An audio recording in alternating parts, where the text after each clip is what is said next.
Samedi 6 octobre. Le jour se lève sur une météo maussade et pluvieuse à Madère.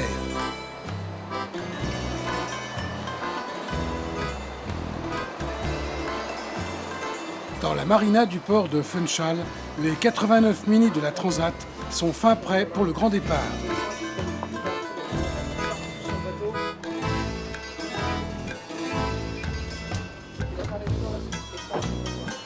Everything okay? Well prepared?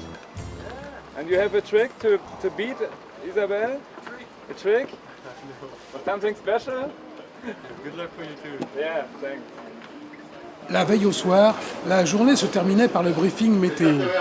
Sous l'unique tente de l'organisation, les skippers écoutent le point fait, en direct, depuis la France, par Météo Consult. Bonsoir à tous les bienheureux navigateurs, c'est Météo Consult du fin fond de sa campagne qui vous parle, c'est un peu Dieu qui vous parle, vous entendez? Bon, très bien.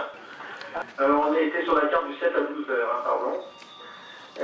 Passons 7 à 18 heures. Vous êtes sur l'autoroute après, donc pas de soucis. 8 à 0, on la regarde. Même chose, les vents dans les... Samedi, au petit matin, ambiance très détendue sur les pontons au moment de larguer les amarres. 89 solitaires au départ pour une transat. Qui dit mieux?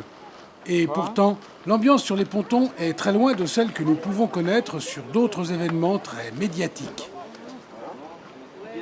Rire et plaisir d'être ici, les amis, les familles et les préparateurs mettent la main à la pâte pour aider et régler les derniers détails. Pas de barrière, pas de badge et pas de vigile. Certes, sur les quais de Funchal, à Madère, au milieu de l'Atlantique, ce n'est pas la grande foule, mais l'ambiance est bien là. Conviviale et amicale. Ambiance si particulière à cette course qui mêle fortement l'aventure à une compétition dont le niveau est encore monté d'un cran cette année. En arrivant ici, j'avais quand même le sentiment d'avoir bien navigué, de ne pas avoir fait trop d'erreurs. Bon, je suis pas devant pour autant, donc ouais, je pense que vraiment qu'il y a un sacré bon niveau. Ça, c'est super plaisant, quoi. C'est super plaisant. On est beaucoup à vouloir gagner. Dans les 10 premiers, ouais, on est tous assez affûtés. Et puis il y a aussi beaucoup d'expérience, hein, que ce soit Sam et Yves, ils ont fait leur 3e transat, Isa, Ronan et moi, c'est notre 2e. Donc je crois qu'on pourrait commencer aussi à parler de classement visible, quoi. Ça pourrait être intéressant.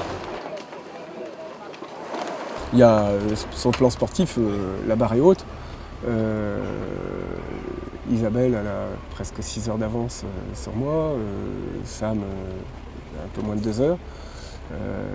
Derrière, ils ne sont pas si loin que ça. Donc faut pas faire de bêtises. Il faut bien naviguer, rien casser, aller vite, au bon endroit et garder la forme. Ça fait beaucoup de paramètres à gérer, mais en tout cas c'est ce à quoi je me prépare depuis 2 ans avec ce bateau. Eh ben, déjà, il est vrai que dans le groupe des protos de tête, il y a un sacré match cette année. Il y a plein de bateaux qui peuvent faire un très bon résultat, aussi bien sur la première étape que sur la deuxième là, à venir. Maintenant, il ne faut pas oublier qu'il y a toujours au moins une dizaine de bateaux qui peuvent gagner cette deuxième étape, même s'ils ont raté la première. Et je dirais d'autant plus qu'ils ont raté la première et qu'ils ont envie de se venger maintenant, quoi. Donc je pense qu'on repart quand même un petit peu à zéro, quoi. En prototype, comme en série d'ailleurs, je pense qu'il y a au moins 30 ou 40 bateaux qui essayent qui visent le top 10, quoi. Bon, d'ailleurs, c'est super parce que ça veut dire que même si on se fait par exemple dépasser par les 3 premiers, ben, derrière on bataille pour être en tête de notre groupe, quoi, pour essayer de sauver le coup dans notre groupe. Donc c'est sûr que c'est génial parce que ça amène vachement de compétitivité. I think really the level has gone up enormous. I have a French coach, Charles Auvert, and last year or in 2005 when we started the project, we discussed about what my possibilities would be, and we discussed training, and he thought, oh, this is a very good chance to really win, maybe even. But everybody is last year everybody went training, everybody does sail development. There's a lot of things going on, more international, very well prepared skippers, and yeah, the level has gone up a lot, really a lot. Le but du jeu, c'est quand même l'aventure, mais il est certes que le niveau est complètement monté, puisque sur 89 bateaux, il y a 89 bateaux à l'arrivée de la première étape, ce qui n'est jamais arrivé. Donc on est tous beaucoup plus préparés et 90% des concurrents sont là pour aller vraiment le plus vite possible, en plus d'arriver au bout, quoi. Donc c'est plus d'adrénaline et plus d'envie de pousser le bateau vraiment dans ses retranchements. La première, c'est une grande régate, mais de 6 jours seulement, hein, on l'avait déjà fait. Et là, non, là, j'espère de tout cœur arriver à Bahia et avoir donné le meilleur de moi-même, du bateau, et avoir fait mon possible pour arriver le plus vite possible. Mais je suis absolument certaine que je ne ferai pas le même résultat à la deuxième étape. Mais bon, moi, ce que je veux, c'est arriver à Bahia. Si j'arrive entre les 10 et 20, je serai vraiment très heureuse, c'est sûr. J'avais dit avant le début de la Transat que j'aimerais bien me trouver dans la première partie de la course, au niveau série bien sûr, puisque j'ai un Pogo 2.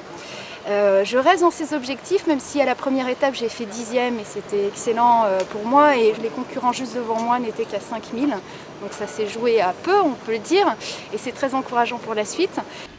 The Transat 650 it's a very great experience in sailing. It's basically sailing, and it's so close. The sailor with the element, with the weather, with the water, with the small boat. It's really a really strong experience also for the mind. Not only sailing, also for the whole thing. The whole impression sailing comes very close with this mini sailing.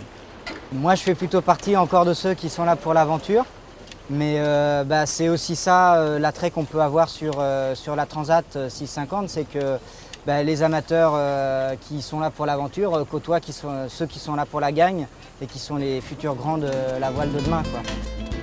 Prendre le départ d'une course au large, qui est une vraie course, qui est un vrai événement nautique avec tous les ingrédients d'un